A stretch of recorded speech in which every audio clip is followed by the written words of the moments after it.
কাদের কাদের হয়েছে? সত্যি কথা বলছি, যাদের হয়েছে তারা হাত তুলবেন, আবেগের বসে সবাই হাত তুলবেন না, কারণ আমি যাদের হয়নি তাদের তো একটা দেবার জন্য টিপস বলে যাবো না। হ্যাঁ, কাদের কাদের হয়েছে? বাহ, ভালো লোকের হয়েছে। যাই হোক, আনন্দ পেলাম যে এখানেও যাদের গুরু দীক্ষা, এক এক জায়গায় তো কীর্তন করতে যায় তাদের গুরু দীক্ষাই হয় না। আমি তো ভেবে অবাক হয়ে যাই, এরা সারা রাত ভরে কৃষ্ণ বলছে। একটা গান বাজে শুনেছেন তো, কৃষ্ণ কৃষ্ণ যতই বলো না হরি তোমায় সাড়া দেবে না।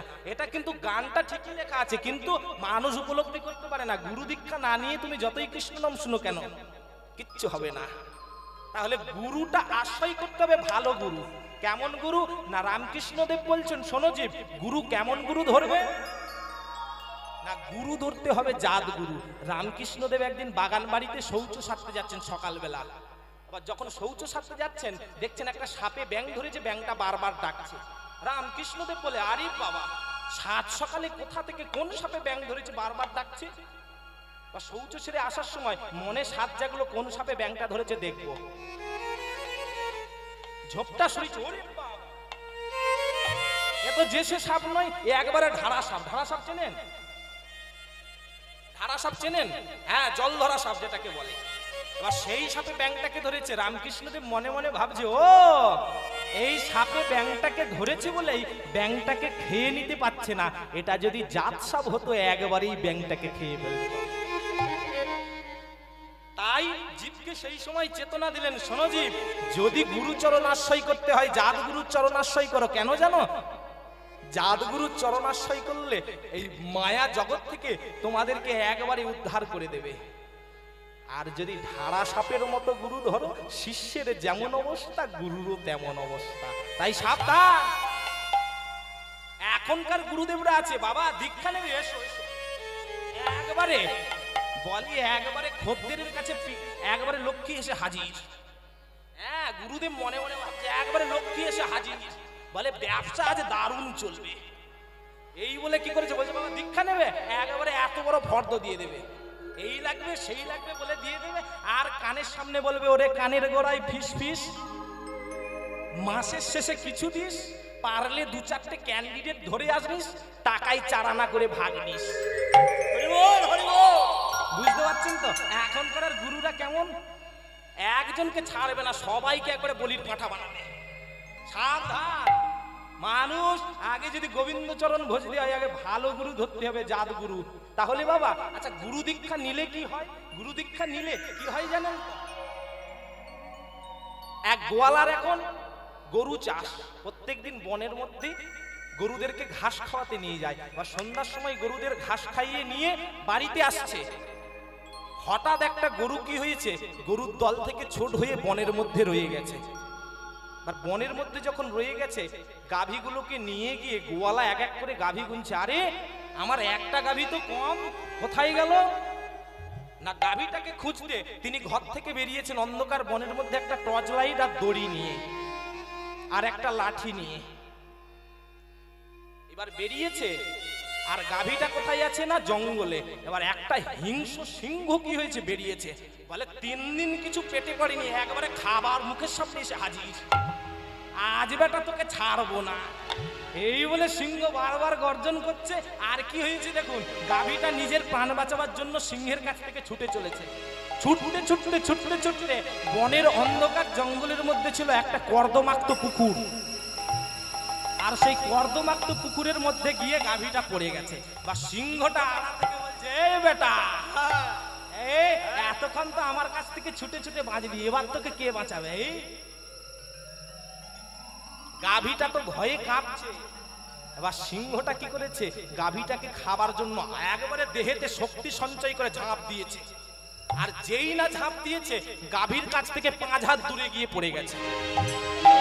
আর এমন পাকের মধ্যে দুজনে পড়ে আছে, যে পাকের মধ্যে বেশি নড়াচড়া করলে ভিতরে বেশি ঢুকে যাবে। বা সিংহ যখন পড়ে গেছে, সিংহ তো গাভীটাকে খাবার জন্য ছটফট করছে, কিন্তু গাভীটা দাঁড়িয়ে আছে একভাবে। সিংহ যখন ছটফট করছে, গাভী আর থাকতে পারেনি, সিংহর অবস্থা দেখে হাসছে। এবার সিংহ বলছে, হ্যাঁ রে বেটা, তুইও পাকের মধ্যে পড়ে আছিস, আমিও পাকের মধ্যে পড়ে আছি, তাহলে আমার দিকে দেখে হাসছিস কেন? বলে হাসছি, আগে তুই বল তোর কোনো মালিক আছে? সিংহকে জিজ্ঞাসা করছে, তোর কোনো মালিক আছে? সিংহ বলে, তুই কোন কলেজে ডিগ্রি করেছিস রে? কেন বলে সিংহের আবার মালিক থাকে নাকি? সিংহ আমি, বনের রাজা, পশুদের রাজা, নিজেই তো মালিক। বলে আমার আবার কোনো মালিক থাকে নাকি? আমি তো নিজেই মালিক। বলে ওই জন্যই তো হাসছি। বলে সে কি? বলে তোর মালিক আছে? বলে হ্যাঁ। এই মালিকের কথা বলতে বলতে গরুটাকে খুঁজতে খুঁজতে এই গোয়ালা এসে পড়েছে পাড়েতে, পুকুর পাড়ে। আবার পুকুর পাড়ে এসে দেখে আরে আমার গরুটা তো সংকটে আছে, সামনে সিংহ আবার কাদা পুকুরের মধ্যে পড়ে আছে। এই বলে কি করেছে গুরুদেব, নিজের সেই গোয়ালা নিজের গাভীটাকে বাঁচানোর জন্য একবারে দড়ির ফাঁসটাকে গরুর গলার মধ্যে ছড়িয়ে দিয়েছে। আবার গরুর গলার মধ্যে ছড়িয়ে দিয়ে টানছে, গোয়ালা কিছু শক্তি লাগালো আর গরু কিছু শক্তি লাগালো। এবার দুজনের চেষ্টার দ্বারা কি হলো, গরুটা আড়াই উঠে এসেছে। এবার টানতে টানতে গোয়ালা নিয়ে যাচ্ছে, গরুটা পেছন দিকে তাকিয়ে হাসছে। সিংহ বলে এই বেটা, তোর মুখের হাসি তো বন্ধ হয়নি, কেন হাসছিস? বলে আমি কেন হাসছি তুই এখনো বুঝতে পারছিস না? বলে না। বলে দেখ, আমার মালিক ছিল বলে আমাকে এই সংসার রূপী কাদা থেকে ভক্তি রূপী ফাঁস দিয়ে উদ্ধার করে নিয়ে গেল, আর তোর কোনো মালিক নাই বলে তুই কাদার মধ্যেই পড়ে আছিস। তাই গৌর হরিবল হরিবল হরিবল। তাই ভক্তমণ্ডলী মায়েরা, আমাদের সমাজে ওই গরু সিংহের মতো অনেক মানুষ আছে, কিন্তু আমরা যদি গরুচরণ আশ্রয় করি, গুরুচরণ আশ্রয় করলে গুরুদেব কি করবেন, এই সংসার রূপী কাদা থেকে ভক্তিরূপী ফাঁস ছুঁড়ে সবাইকে উদ্ধার করবেন। তাই জীব জানে না আগে ভালো গুরুচরণ আশ্রয় করতে হবে, আর গুরুচরণ আশ্রয় করলে তবে গোবিন্দকে পাওয়া যাবে। তাহলে আমার গৌর হরির লাবণ্য রূপমাধুর্য যে আস্বাদন করলো তার কি হলো? শাস্ত্রে বলছেন যে গৌরাঙ্গের মধুর লীলা যার কর্ণে একবার প্রবেশ করে তার কি হয়? বলে যে শ্রী গৌরাঙ্গের মধুর লীলা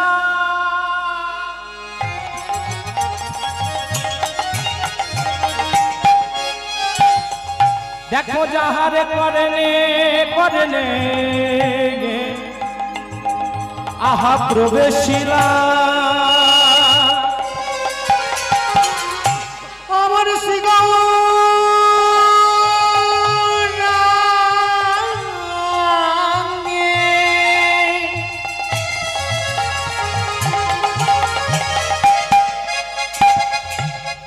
মধুর লীলা লীলা লীলা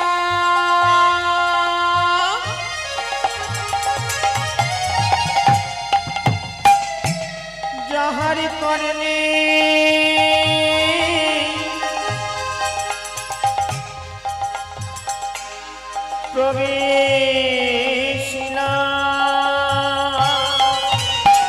তাহলে আমার মহাপ্রভুর এমন লীলা মাধুর্য রূপমাধুর্য লীলা কীর্তন যার কর্ণের মধ্যে প্রবেশ করলো তার কি হলো গো? বলে হৃদয় নির্মল হলো তার, হৃদয়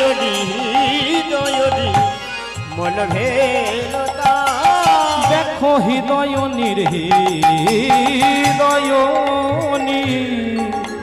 আহা হৃদয় নির্মল ভেল তার।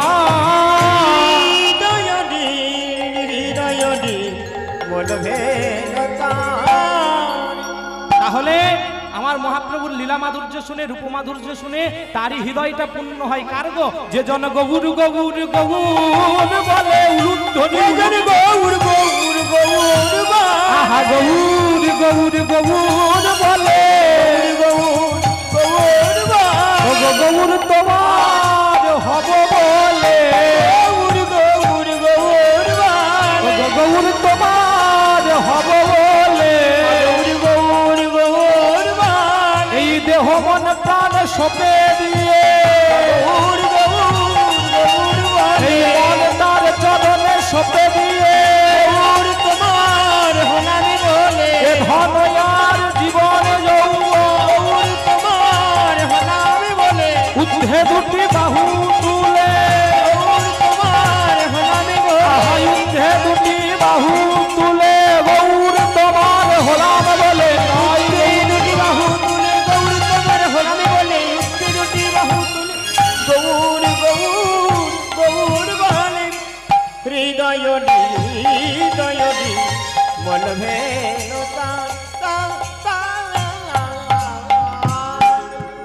তাহলে আমার মহাপ্রভু কি দিয়েছেন? বলে মহাপ্রভু বেশি কিছু দেননি, একটা ওষুধ দিয়েছেন।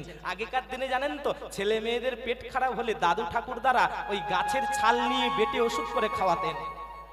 মনে পড়ে ছোটবেলার কথা, যখন আমাদের পেট ব্যথা হতো, বাহ্যবমি হতো, দাদু ঠাকুর দ্বারা একবারে গাছের ছালকে বেটে খাওয়াতেন। আমার মহাপ্রভু বলছেন, শোনো, কলির জীবের প্রচুর রোগ, এই রোগ ভালো করতে গেলে একবারে মহা ঔষধি দিতে হবে, শুধু ওষুধ হলে হবে না।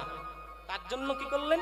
সর্বপ্রথম 4টে বেদ নিলেন। বেদ নিয়ে দিয়েছেন ঋক্সাম যজু অথর্ব, এই বেদ দিয়েছেন, তাতেও কোনো কাজ হচ্ছে না। ষড় দর্শন দিয়েছেন, তারপরে 12টা উপনিষদ দিয়েছেন, 18টা পুরাণ দিয়েছেন, তাতেও কাজ হচ্ছে না। মহাপ্রভু ভাবলেন এদেরকে মহাঔষধি দিতে হবে। কেমন না, এই সমস্ত পুরাণ বেদ নিয়ে তার মধ্যে গীতারূপী মধুকে মেশালেন। হ্যাঁ, বলে মধুকে, গীতারূপী মধুকে মিশিয়েছেন, আর মধুকে মিশিয়ে যখন দিয়েছেন, বলে তাতেও কাজ হচ্ছে না। তখন কি করলেন?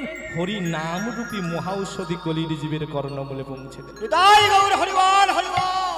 সেইটা কি না, সেইটা হলো হরে কৃষ্ণ কৃষ্ণ কৃষ্ণ হরে হরে, হরে রাম রাম রাম হরে হরে। একবারে কোম্পানির অফার আছে, বুঝতে পারছেন তো? লকডাউনের পরে একবারে মহাপ্রভু অফার দিয়ে দিয়েছে।